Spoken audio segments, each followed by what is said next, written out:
Journal d'un paumé. Finalement, c'est l'histoire d'un mec qui essaye de changer de vie à 30 ans. Bonne écoute. Cela va faire un an, presque jour pour jour, que le journal d'un paumé commençait. D'ailleurs, cet épisode, c'est le 50e, si je prends en compte les hors-séries. Si je devais faire un petit bilan, ce serait assez tranquille dans le sens où j'ai entre 100 et 150 écoutes par mois, sur toute plateforme confondue. Je me dis que pour un podcast pour lequel je n'ai jamais fait de pub, j'aime bien ce côté un peu petit jardin secret, où je ne connais pas ceux qui m'écoutent, et où ceux qui m'écoutent ne me connaissent pas non plus. Ouais, je pense que j'ai dû en parler à 4 ou 5 personnes maximum, et du coup, voilà, je trouve que le nombre d'écoutes n'est pas dégueu par rapport à ça. Toujours est-il que je pense qu'au bout d'un an, il est temps de clôturer cette série. Comme je disais, ça fait le 50e épisode.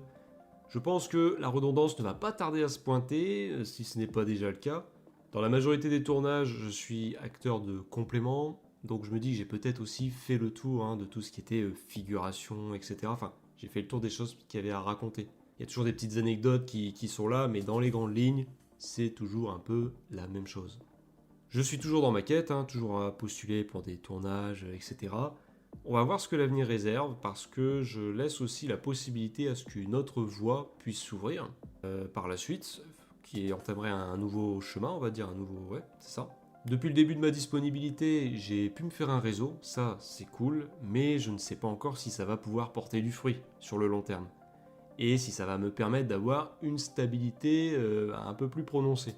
Parce qu'il n'y a pas, on a besoin aussi de stabilité pour pouvoir se projeter sur le long terme, etc. Surtout, personnellement, je trouve que à 30 ans passés, voilà, j'aime bien le côté aventureux, tout ça, il n'y a pas de souci, mais la stabilité, c'est aussi dans mes objectifs à plus ou moins long terme quand même, quoi. Ce qui est sûr, c'est que depuis le début de ma disponibilité, j'ai pu me confronter à la réalité du monde de l'intermittence et à la vie de comédien, qui se résume pour beaucoup à chercher des annonces et à attendre, plutôt espérer, un coup de fil. Le coup de fil, dirais-je. Je savais bien que le métier de comédien était un métier précaire, enfin c'est un métier précaire. On voit avant tout ceux qui sont en haut de l'affiche, etc., les visages qui nous sont familiers sur les écrans. Mais la réalité, c'est que derrière, il y a des milliers de comédiens qui sont limités à la figuration, silhouette, tout ça, parce que j'ai pu faire un constat. Sans agent, c'est bien difficile de trouver des annonces qui sortent de l'acting de complément. Tout ce qui est, comme je disais, figuration, silhouette, voire silhouette parlante. Les annonces où on vous propose des rôles, souvent c'est parce que les profils sont très spécifiques. On va chercher quelqu'un qui est typé indien, qui va parler tel dialecte, etc. Enfin, voilà, c'est un exemple que j'ai encore vu là tout à l'heure, en cherchant. C'est très pointu et ce n'est pas évident de tirer son épingle du jeu. Donc on verra bien où tout ça nous mène. D'ailleurs, de mon côté, j'ai aussi commencé à parler de ce que je faisais autour de moi. Pour ceux qui ont suivi un peu les épisodes, je vous racontais que je suis toujours resté discret sur ma reconversion professionnelle, parce que j'avais pas envie que les gens la ramènent, etc. Mais là, ça y est, j'ai commencé à en parler depuis quelques temps. Et en fait, c'est parce que je me suis dit, il faut aussi que je m'affirme à ce niveau-là, tout simplement. Pourquoi craindre le jugement, puisque dans la vie, quoi qu'on dise, quoi qu'on fasse, quelqu'un trouvera toujours le moyen de la ramener. Et puis, il faut en être fier. Oser quitter un métier stable pour vivre de ses passions, prendre des risques, il n'y a pas de quoi rougir. Même si j'avoue que, concernant ce podcast, comme je le disais, c'est mon petit jardin secret, je le garde pour moi. On verra, peut-être que je vais en parler quand même un jour autour de moi, comme des archives, je sais pas.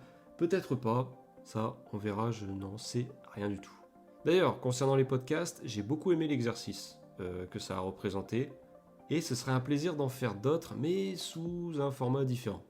Ne serait-ce que sortir du concept du journal de bord, où là je suis tout seul à raconter un peu ma vie, etc. Ce qui peut des fois être, je trouve peut-être un peu ennuyant à écouter sur du long terme.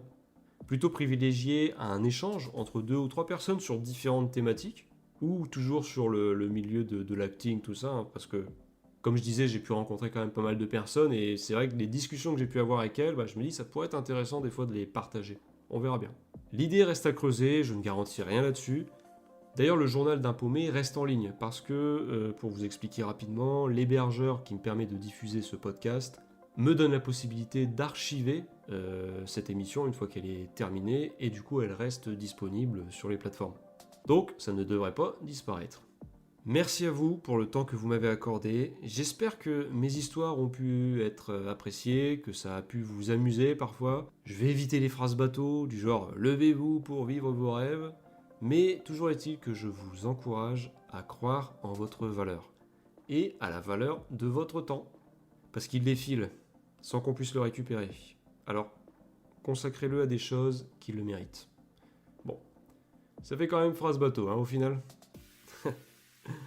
Ciao, et encore merci. Journal d'un paumé, raconté par le paumé en question.